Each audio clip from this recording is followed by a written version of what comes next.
नमस्कार दोस्तों, स्वागत है आपका टुडे ब्रेकिंग न्यूज अपडेट्स में, जिसमें आज के मुख्य समाचार में सबसे पहली और बड़ी खबर में आपको बताएंगे कि गुलाम कश्मीर यानी कि पाकिस्तान के कब्जे वाले कश्मीर पर भारत के कब्जे के बाद कर दिया गया आरएसएस द्वारा एक और बड़ा ऐलान।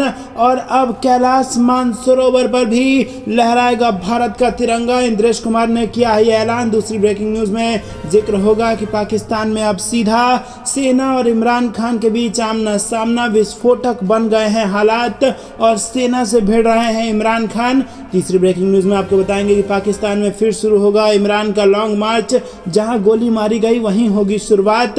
और इसी के साथ चौथी ब्रेकिंग न्यूज में आपको बताएंगे कि कश्मीर में आतंक की कमर तोड़कर सेना ने किया ये बड़ा काम। खोई कमान को बहाल करने के लिए पाकिस्तान ने बदली जम्मू कश्मीर में अपनी रणनीति। और पांचवी बड़ी खबर में आपको बताएंगे कि जम्मू कश्मीर जल्द बन सकता है पूर्ण राज्य, सीतारमण का बड़ा बयान। दोस्तों, हर एक खबर की गहराई में आपको ले जाएंगे, लेकिन उससे पहले अगर आपको भी ऐसा लगता है कि मोदी राज में ही भारत सफलता की नई ऊंचाइयों को छू रहा है और अखंड भारत का सपना पूरा होगा, तो वीडियो को लाइक, चैनल को सब्सक्राइब और बेल आइकन दबाकर कमेंट में जय हिंद जरूर लिखिए। दोस्तों, रुक करते हैं सबसे पहली और बड़ी ब्रेकिंग न्यूज की तरफ। एक दिन गुलाम जम्मू कश्मीर यानी कि पाकिस्तान के कब्जे वाला कश्मीर और कैलाश मानसरोवर पर भी लहराएगा भारत का तिरंगा। ये बड़ा ऐलान कर दिया है आरएसएस नेता इंद्रेश कुमार ने। जी हाँ दोस्तों, राष्ट्रीय स्वयंसेवक संघ के अखिल भारतीय कार्यकारिणी सदस्य चीफ पैटर्न मुस्लिम राष्ट्रीय मंच इंद्रेश कुमार ने दावा किया कि गुलाम जम्मू कश्मीर यानी कि पाकिस्तान के कब्जे वाला कश्मीर और कैलाश मानसरोवर एक बार फिर से भारत का हिस्सा होने जा रहा है। हालांकि इसके लिए क्या कदम उठाएंगे, कैसे कदम उठाएंगे, ये भविष्य में है और ये सीक्रेट है। और उन्होंने जम्मू कश्मीर सहित भारत की जनता से आह्वान किया है कि वो इस समस्या के स्थायी समाधान के लिए प्रार्थना करें। जम्मू में प्रेस क्लब में पत्रकारों से बात करते हुए इंद्रेश कुमार ने कहा कि चीन का डटकर मुकाबला करने में भारत सक्षम है। वैसे तो चीन इस समय अपने मुश्किल हालात से गुजर रहा है। उसने 2-3 हमले मानव जाति पर किए हैं और इनमें कोरोना जैसा हमला भी शामिल है। जी हाँ दोस्तों, आपको बता दें कि जहां पूरी दुनिया कोरोना से जूझ रही थी, वहीं चीन सरहद पर शैतानियां कर रहा था और भारत को उकसा रहा था। लेकिन अब वो समय आ गया है जब गुलाम कश्मीर और मानसरोवर दोनों ही जगह भारत का झंडा फहराना होगा। दोस्तों, आपको क्या कुछ लगता है कमेंट में जरूर बताइए। वीडियो लाइक करना मत भूलिएगा। रुक करते हैं ब्रेकिंग न्यूज की तरफ। पाकिस्तान में अब सीधा सेना और इमरान के बीच आमना सामना, विस्फोटक बने हालात। जी हाँ दोस्तों, पाकिस्तान में अब पूर्व प्रधानमंत्री इमरान खान और सेना सीधा आमने सामने खड़े हो गए हैं। गुरुवार को इमरान खान पर हुए कातिलाना हमले के बाद घटनाक्रम ने यह नया मोड़ लिया है। इमरान खान की तरफ से गुरुवार को ही उनकी पार्टी पाकिस्तान तहरीक इंसाफ के एक नेता ने बयान जारी किया था और उसमें वजीराबाद में खान के ऊपर हुई फायरिंग के लिए जिन 3 लोगों को जिम्मेदार बताया गया, उनमें सेना के काउंटर इंटेलिजेंस के प्रमुख मेजर जनरल फैजल नसीर का नाम भी था। तो दोस्तों, यहाँ पर सीधा सेना से टक्कर लेने का ऐलान यहाँ पर कर दिया है इमरान खान की पार्टी ने। और इमरान खान ने दावा किया कि उन्हें बुधवार को ही सूचना मिली थी कि उन पर हमले की साजिश रची गई, जिसमें प्रधानमंत्री शहबाज शरीफ और गृह मंत्री राना सनाउल्लाह के अलावा मेजर जनरल नसीर भी शामिल है। तो दोस्तों, यहाँ पर शहबाज शरीफ और इसी के साथ सेना पर भी आरोप लगा हुआ है और यहाँ पर उनके खिलाफ लड़ेंगे इमरान खान। रुक करते हैं अगली ब्रेकिंग न्यूज की तरफ। पाकिस्तान में फिर शुरू होगा इमरान खान का मार्च, जहां उनको गोली मारी गई वहीं से दोबारा शुरुआत करेंगे। जी हाँ दोस्तों, इमरान खान ने रविवार को घोषणा की है कि उनकी पार्टी इस्लामाबाद के लिए मार्च उसी स्थान से फिर से शुरू करेगी जहां पंजाब प्रांत में एक रैली के दौरान उन्हें गोली मारी गई थी। उन्होंने हमला कराने का आरोप प्रधानमंत्री शहबाज शरीफ और 2 अन्य पर लगाया।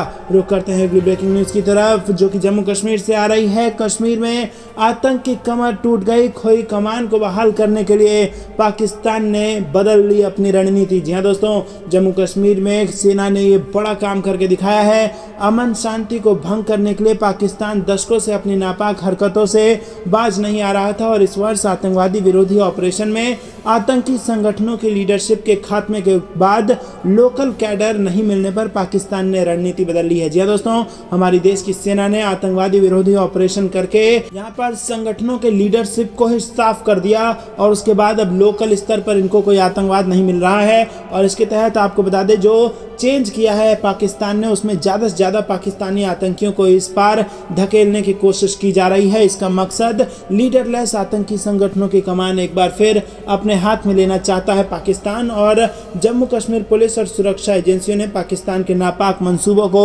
विफल करने के लिए तैयारी कर ली है। तो दोस्तों आपको बता दें कि जम्मू कश्मीर के जो लोकल आतंकियों के लीडर थे उनका खात्मा कर दिया है, उनका सफाया कर दिया है देश के सेना ने। और उसके बाद अब पाकिस्तान ने ये बदलाव किया है कि पाकिस्तान से कुछ आतंकियों को सीमा पार धकेला जा सके और वो जो आतंकी इस वक्त जम्मू कश्मीर में है उनको लीडरशिप पाकिस्तानी आतंकियों द्वारा दिया जा सके, लेकिन इसके खिलाफ भी तैयार है भारत की सेना। दोस्तों रुक करते हैं अगली बड़ी खबर की तरफ। जम्मू कश्मीर जल्द बन सकता है पूर्ण राज्य। जी हाँ दोस्तों, बेहद बड़ी खबर यहाँ आ रही है। केंद्रीय वित्त मंत्री निर्मला सीतारमण ने जम्मू कश्मीर को जल्द राज्य का दर्जा दिए जाने का संकेत दिया है। राज्यों और केंद्र के संबंधों पर व्याख्यान में वित्त मंत्री ने कहा कि राज्यों को कुल कर संग्रह का 42% वित्त आयोग के जरिए दिया जा रहा है और जम्मू कश्मीर के केंद्र शासित प्रदेश बनने से यह प्रतिशत 1% घट गया है, जो फिर 42% हो सकता है। प्रधानमंत्री नरेंद्र मोदी ने बिना दूसरा विचार किए 14वें वित्त आयोग के प्रस्ताव को मंजूरी दे दी थी। और आपको बता दें कि जम्मू कश्मीर के केंद्र शासित प्रदेश बनने से वित्त आयोग के लिए 1% राशि घटाकर 41% रह गई थी और अब वापस 42% कर दी जाएगी और 42% राज्यों के लिए होती है। तो दोस्तों आपको बता दें कि राज्य दोबारा बन सकता है जम्मू कश्मीर, इसका संकेत दे दिया है यहाँ पर निर्मला सीतारमण ने। रुक करते हैं अगली बड़ी खबर की तरफ। सैन्य कमांडर कॉन्फ्रेंस में भारत चीन संबंधों पर तैयार होगी कार्य योजना, अधिकारी बना रहे हैं नई रणनीति। जी हाँ दोस्तों, पूर्वी लद्दाख में वास्तविक नियंत्रण रेखा पर जारी तनाव के बीच सेना के शीर्ष अधिकारी भारत चीन के सामयिक संबंधों पर नई रणनीति तैयार कर रहे हैं। दिल्ली में सोमवार से शुरू होने वाली 5 दिवसीय सैन्य कमांडर कॉन्फ्रेंस में इसकी कार्य योजना तय की जाएगी और साथ ही सुरक्षा परिप्रेक्ष्य में तकनीक की बढ़ती चुनौतियों से निपटने का ब्लूप्रिंट भी तैयार किया जाएगा। रक्षा मंत्रालय के मुताबिक 7 से 11 नवंबर तक सेना प्रमुख जनरल मनोज पांडे के नेतृत्व में सभी कमानों के commander, department of military affair and department of defence के प्रमुख तथा वरिष्ठ अधिकारी सुरक्षा के विभिन्न आयामों पर मंथन करेंगे। रक्षा मंत्री राजनाथ सिंह भी इस कॉन्फ्रेंस को संबोधित करेंगे। रुक करते हैं अगली ब्रेकिंग न्यूज की तरफ। तंजानिया में बड़ा हादसा, लैंडिंग के समय विक्टोरिया झील में गिरा यात्री विमान। जी दोस्तों, तंजानिया में रविवार को एक बड़ा हादसा हुआ है। प्रेसिजन एयर का एक यात्री विमान तंजानिया के विक्टोरिया झील में दुर्घटनाग्रस्त हो गया है। तंजानिया ब्रॉडकास्टिंग कॉर्पोरेशन ने रविवार को बताया कि विमान के बुकोबा में एक एयरपोर्ट पर लैंड करने का प्रयास करते समय विमान विक्टोरिया झील में दुर्घटनाग्रस्त हो गया। हादसे को लेकर अभी तक पूरी जानकारी सामने नहीं आई है। विमान में कितने लोग सवार थे और उनकी क्या स्थिति है, इस बारे में जानकारी अभी आनी बाकी है।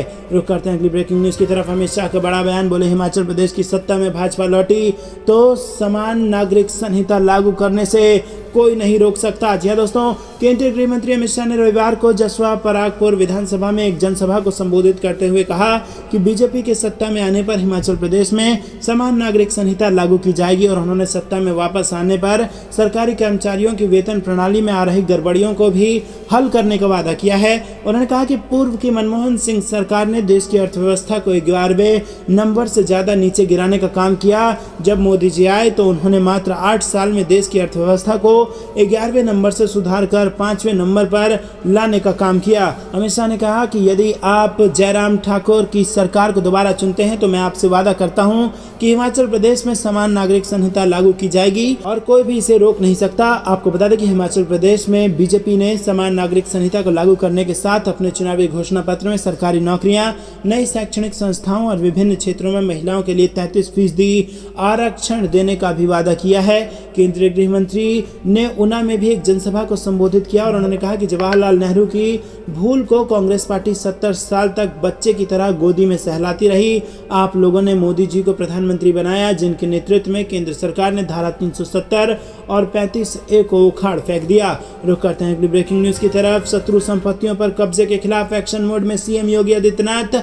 1800 से ज्यादा प्रॉपर्टी से हटेगा अतिक्रमण। जी हाँ दोस्तों, आपको बता दें कि माफिया पर चाबुक चलाने के बाद बाद उत्तर प्रदेश की योगी सरकार अब शत्रु संपत्तियों पर अवैध कब्जा करके बैठे लोगों के खिलाफ बड़ा एक्शन लेने जा रही है। प्रदेश में ऐसा पहली बार होगा जब इन संपत्तियों से अतिक्रमण हटाने के लिए प्रमुख सचिव स्तर का नोडल अधिकारी नियुक्त किया जाएगा।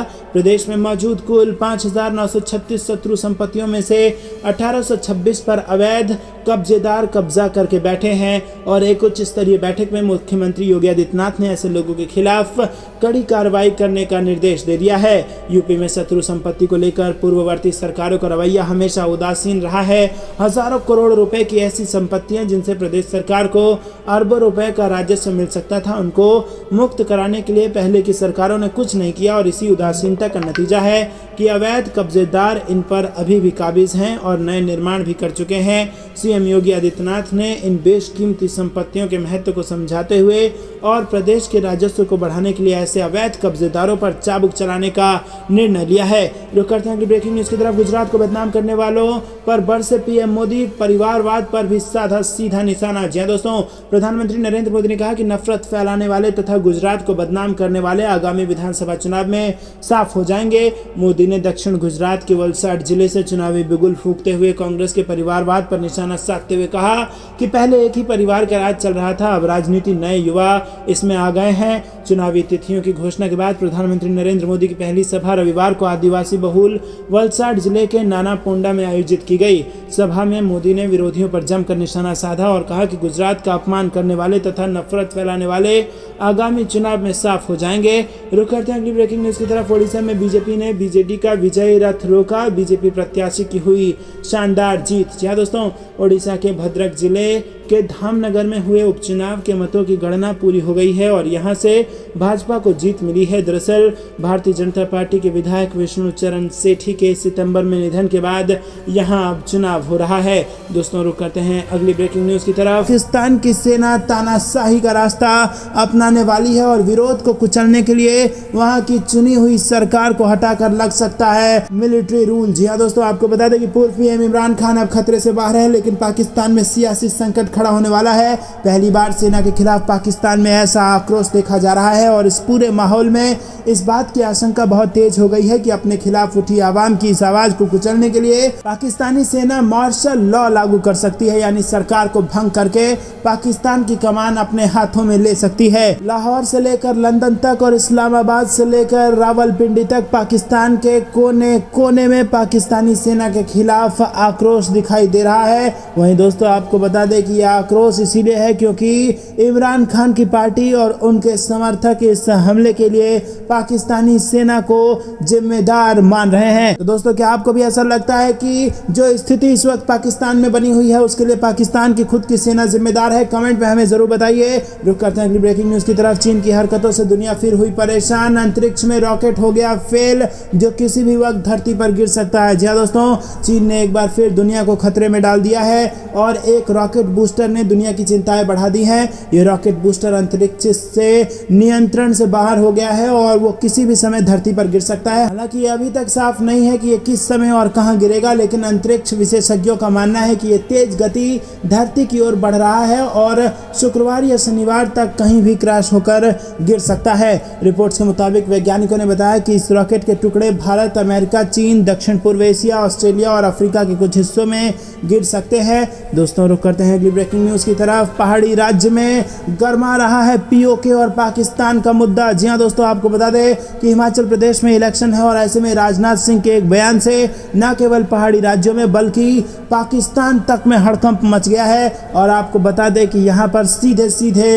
राजनाथ सिंह, जो कि देश के रक्षा मंत्री हैं, उन्होंने कहा है कि धैर्य रखिए, भाजपा जो वादा करती है उसको पूरा करके दिखाती है और पीओके पर देश की सेना तैयार बैठी है कि कब सरकार का आदेश मिले और तिरंगा पीओके पर लहरा दिया जाए और पाकिस्तान का कब्जा, पाकिस्तान ऑक्यूपाइड कश्मीर पर से हटा करके उसके फिर से भारत में उसको मिला लिया जाए। रुक करते हैं अगली ब्रेकिंग न्यूज़ की तरफ। लेकिन दोस्तों, उससे पहले क्या आप भी इसके लिए प्रधानमंत्री मोदी का धन्यवाद देते हैं और आपको भी ऐसा लगता है कि अखंड भारत बेहद नज़दीक है? तो दोस्तों वीडियो लाइक करना मत भूलिएगा और रोज की इस प्रकार की खबरों के लिए चैनल को सब्सक्राइब करके बेल आइकन जरूर दबाइएगा। रुक करते हैं अगली बड़ी खबर की तरफ। कनाडा ने चीन को दिया बड़ा झटका, 3 कंपनियों को अपनी हिस्सेदारी बेचने का दिया आदेश। राष्ट्रीय सुरक्षा को लेकर लिया गया ये बड़ा फैसला। जी हां दोस्तों, कनाडा ने चीन को 3 कनाडाई खनन कंपनियों में अपनी हिस्सेदारी तुरंत बेचने का आदेश दे दिया है। कनाडा के राष्ट्रीय सुरक्षा पर बढ़ती चिंताओं के बीच ये फैसला लिया गया है और जानकारी के मुताबिक 3 बड़ी कंपनियों को यह बड़ा झटका कनाडा ने दिया है। रुक करते हैं अगली बड़ी खबर की तरफ। भारतीयों में बहुत प्रतिभा, खूब तरक्की करेगा देश, भारत की जमकर की व्लादिमीर पुतिन ने तारीफ और यूरोप को लगे हाथ लताड़ा। जी हां दोस्तों, प्रधानमंत्री नरेंद्र मोदी के राज में जिस प्रकार से विदेश नीति और भारत की अंतर्राष्ट्रीय स्तर पर शान बढ़ी है, उसका एक और सबूत आपके सामने हम लेके आए हैं, जहां पर रूस के राष्ट्रपति व्लादिमीर पुतिन ने भारत के लोगों की जमकर सराहना की है और भारतीयों की यहां पर तारीफ की है। उन्होंने भारतीयों को प्रतिभाशाली और प्रेरित बताते हुए कहा कि आने वाले दिनों में भारत अप्रत्याशित सफलता हासिल करेगा। शुक्रवार को व्लादिमीर पुतिन ने अपने संबोधन में कहा कि भारत में बहुत संभावनाएं हैं, इसमें कोई संदेह नहीं कि भारत विकास के मामले में उत्कृष्ट परिणाम प्राप्त करेगा। पुतिन ने रूस के एकता दिवस के मौके पर कहा कि भारत अपने विकास के मामले में उत्कृष्ट परिणाम प्राप्त करेगा। तो दोस्तों, क्या आपको भी ऐसा लगता है कि आने वाला जो दौर है, जो आने वाला युग है, वो भारत का युग है और ऐसे समय में भारत में नरेंद्र मोदी जैसा प्रधानमंत्री होना बहुत ज़रूरी है? तो कमेंट में ज़रूर बताइएगा और वीडियो अभी तक भी लाइक नहीं किया है तो कृपया करके लाइक ज़रूर कीजिए। दोस्तों, रुक करते हैं अगली बड़ी खबर की तरफ। भारतीय सेना ने कहा कि आतंकियों की घुसपैठ में सहयोग कर रही है पाकिस्तान की सेना। जी हाँ दोस्तों, भारतीय सेना ने कहा कि रविवार को पुंछ सेक्टर में नियंत्रण रेखा पर आतंकियों की घुसपैठ की कोशिश से पता चलता है कि पाकिस्तान ने घुसपैठ कराने में पूरा सहयोग दिया है और इसके पीछे पाकिस्तान का उद्देश्य अपने देश में मौजूदा आंतरिक उथल पुथल से लोगों का ध्यान हटाना और राजौरी व पुंछ जिलों के हालात खराब करना है। दोस्तों, रुक करते हैं अगली ब्रेकिंग न्यूज की तरफ। हिमाचल में गरजे पीएम मोदी, बोले देश का पहला घोटाला कांग्रेस ने रक्षा सौदों में कर दिया। जी हाँ दोस्तों, हिमाचल प्रदेश के सुंदरनगर व सोलन में आयोजित चुनावी रैली में प्रधानमंत्री मोदी ने कांग्रेस पर जमकर जुबानी हमला बोला और जमकर दहाड़े प्रधानमंत्री। आपको बता दें कि सुंदरनगर स्थित जवाहर पार्क में शनिवार को चुनावी रैली में प्रधानमंत्री नरेंद्र मोदी ने कहा कि देश का पहला घोटाला कांग्रेस ने रक्षा सौदों में किया। कांग्रेस ने हथियार तक में दलाली की। कांग्रेस कभी नहीं चाहती थी कि देश रक्षा के मामले में आत्मनिर्भर बने और इतना ही नहीं, उन्होंने कहा कि कांग्रेस सिर्फ रिश्वत चाहती थी, अपने नेताओं के लिए तिजोरी चाहती थी। इसका नुकसान देश की उन माताओं को हुआ जिन्होंने देश की रक्षा करते बेटों को बॉर्डर पर खोया, लेकिन मैं ये अन्याय कभी नहीं होने दूंगा। इसीलिए भारत आत्मनिर्भर होने का अभियान चला रहा है। करीब 35 मिनट के भाषण के दौरान प्रधानमंत्री मोदी ने कांग्रेस पर जमकर प्रहार किए और हिमाचल के अपनत्व को भी उन्होंने बार बार छुआ। जी हाँ दोस्तों, उन्होंने कहा कि आज़ादी के बाद कांग्रेस ने बहुत लंबा शासन हिमाचल में किया। कांग्रेस के लिए सरकार में आना, सरकार में रहना राजपाट जैसा ही रहा और हिमाचल जैसे पहाड़ी राज्यों में तो कांग्रेस की दशकों तक तरसाओ, लटकाओ और भटकाओ की नीति थी। कांग्रेस ने हमेशा यही सोचा कि इतना छोटा राज्य 3-4 सांसद आते हैं, इसकी हैसियत ही क्या है। ये सोच से कांग्रेस ने प्रदेश के विकास को प्राथमिकता नहीं दी और हिमाचल पिछड़ गया। इस बीच भाजपा की सरकारें आपने बनाई तो काम आगे बढ़ा और मोदी ने कहा कि कांग्रेस के साथ हिमाचल में भाजपा की सरकारें भी बनती रही, लेकिन सद्भाग्य रहा कि केंद्र में अटल बिहारी वाजपेयी थे तो प्रदेश में उसी समय धूमल थे। दोस्तों, रुक करते हैं अगली ब्रेकिंग न्यूज की तरफ। लेकिन क्या उससे पहले आपको भी ऐसा लगता है कि देश के विकास के लिए मोदी जरूरी है और मोदी है तो मुमकिन है? तो दोस्तों, अपनी राय कमेंट में हमें जरूर बताइए और अगर अभी तक भी वीडियो लाइक नहीं किया है तो दोस्तों लाइक जरूर कीजिएगा। रुक करते हैं अगली ब्रेकिंग न्यूज की तरफ। हिमाचल में फिर बीजेपी सरकार तय, पीएम मोदी का बड़ा बयान। जी दोस्तों, आगामी विधानसभा इलेक्शन को देखते हुए हिमाचल प्रदेश के सोलन पहुंचकर पीएम मोदी ने कहा कि हिमाचल में फिर बीजेपी सरकार का आना तय है। जनता अब स्थिर सरकार चाहती है। कांग्रेस ने हिमाचल के विकास को कभी प्राथमिकता नहीं दी। रुक करते हैं अगली ब्रेकिंग न्यूज की तरफ। चीन पर होगी बात जैसी नजर, मीसा मारी बेस पर बन रहा है हेलीकॉप्टर प्रचंड का पहला स्क्वाड्रन। जी हाँ दोस्तों, आपको बता दें कि भारत के स्वदेशी अटैक हेलीकॉप्टर प्रचंड का पहला स्क्वाड्रन असम के मीसा मारी एयरबेस पर बनाया जा रहा है। यहां से प्रचंड हेलीकॉप्टर को चंद ही मिनटों में LAC पर डिप्लॉय किया जा सकता है।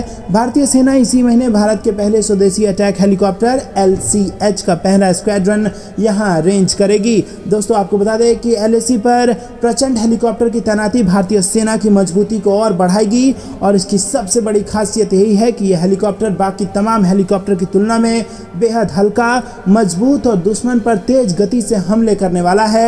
LCH प्रचंड अरुणाचल प्रदेश की संकरी घाटियों में आराम से उड़ान भरने में भी सक्षम है। तो दोस्तों, भारत की सेना की ताकत और ज्यादा बढ़ने वाली है। रुक करते हैं अगली ब्रेकिंग न्यूज की तरफ। कश्मीर में पुलिस को मिली बड़ी सफलता, लश्कर-ए-तैयबा के 2 हाइब्रिड आतंकियों को कर लिया गया गिरफ्तार। जी दोस्तों, जम्मू कश्मीर के उप जिले सोपोर में सुरक्षा बलों ने शुक्रवार देर रात लश्कर-ए-तैयबा के 2 हाइब्रिड आतंकवादियों को गिरफ्तार किया। पुलिस के अनुसार गिरफ्तार किए गए आतंकवादियों में से एक गैर स्थानीय लोगों, अल्पसंख्यकों और सुरक्षा बलों पर हमला करने के मौके की तलाश में था। पुलिस ने कहा कि शुक्रवार की शाम सोपोर पुलिस द्वारा शाह फैजल मार्केट में सेना की 22 राष्ट्रीय राइफल्स के साथ एक घेरा और एक तलाशी अभियान शुरू किया गया था। रुक करते हैं अगली ब्रेकिंग न्यूज की तरफ। चीन की सरहद के बाद समंदर में भी आंखें दिखाने की कोशिश कर रहा है चीन, जिसके बाद भारत की नौसेना हो गई है अलर्ट। जी हाँ दोस्तों, सरहद पार भारत को दादागिरी दिखाने के लिए तरह तरह की चालबाजियां करने वाला चीन अब समंदर में भी भारत को आंखें दिखाने की कोशिश कर रहा है और चीन ने अपना एक रिसर्च पोत हिंद महासागर क्षेत्र में भेज दिया है। चीन की इस हरकत के बाद भारतीय नौसेना अलर्ट हो गई है। नेवी ने चीन के उस पोत पर कड़ी नजर बना रखी है और अभी ये कंफर्म नहीं हुआ है, लेकिन इस पोत का मकसद इंडियन नेवी की एक्टिविटी पर नजरें बनाए रखना भी हो सकता है। रुक करते हैं अगली ब्रेकिंग न्यूज की तरफ। पाकिस्तान में सेना के समर्थन के बिना सरकार को चलाना मुश्किल। जी हाँ दोस्तों, इमरान खान पर हमले के खिलाफ पाकिस्तान में सेना के खिलाफ जनता बड़े पैमाने पर विरोध प्रदर्शन के लिए सड़कों पर उतर आई है और फैजाबाद में हजारों की संख्या में लोग सेना और शहबाज शरीफ के खिलाफ यहां पर सड़कों पर उतर आए हैं, जिसकी वजह से ये विरोध प्रदर्शन हिंसक हो गया है और पुलिस को वहां प्रदर्शनकारियों पर आंसू गैस के गोले दागने पड़े हैं। तो दोस्तों, अब पाकिस्तान की स्थिति श्रीलंका से भी बदतर हो चुकी है, क्योंकि ये पहला मौका है जब पाकिस्तान की आवाम न केवल चुनी हुई राजनीतिक सरकार बल्कि यहाँ पर सेना के खिलाफ भी सड़क पर आ गई है। तो दोस्तों, जिस मुल्क के नागरिक अपनी सेना के खिलाफ सड़कों पे हों, उस मुल्क के सेना पर भरोसा नहीं किया जा सकता और उस मुल्क की क्या स्थिति होगी ये आप समझ सकते हैं। तो दोस्तों, क्या ये सबसे सही वक्त है जब अपने हितों को भारत को साथ लेना चाहिए और कश्मीर के सारे मुद्दे सुलझा लेने चाहिए और इतना ही नहीं, अखंड भारत के सपने की तरफ आगे कदम बढ़ाना चाहिए भारत को। आपको क्या कुछ लगता है कमेंट में जरूर बताइए। वीडियो लाइक करना तो बिल्कुल मत भूलिएगा, वीडियो लाइक करके अपना समर्थन दर्ज कराइए और दोस्तों 10 लोग जरूर इस वीडियो को देखने के बाद चैनल सब्सक्राइब करें। दोस्तों, रुक करते हैं अगली ब्रेकिंग न्यूज की तरफ। इमरान खान पर चली गोली तो जल उठा पाकिस्तान, पुलिस से भिड़े PTI कार्यकर्ता और पूरे मुल्क में उग्र हो गए प्रदर्शनकारी। जी हाँ दोस्तों, आपको बता दें कि पाकिस्तान के पूर्व प्रधानमंत्री इमरान खान पर गुरुवार को लॉन्ग मार्च के दौरान जानलेवा हमला हुआ। उनकी पार्टी तहरीक-ए-इंसाफ के कार्यकर्ता देश भर में इमरान पर हमले के खिलाफ विरोध प्रदर्शन कर रहे हैं। प्रदर्शन के दौरान पुलिस से भिड़ंत और आगजनी की घटनाएं भी देखी जा रही है।